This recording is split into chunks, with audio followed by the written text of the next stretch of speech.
Hi guys, my name is Ishan and in this video I'm going to tell you what a bridge page exactly is and how it works and how it can actually help you to your affiliate marketing business.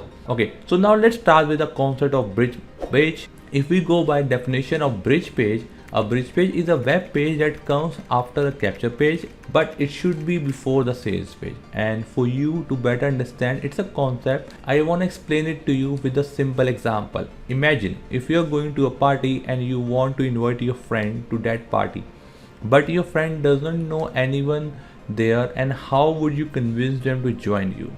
I mean, it's not your party, so you can't say just like, hey, come over, I am throwing a party, right? And if you say, hey, there is a party on the third street and you don't know anyone there, but be there at 8, I will join you later, then probably your friend gonna refuse you.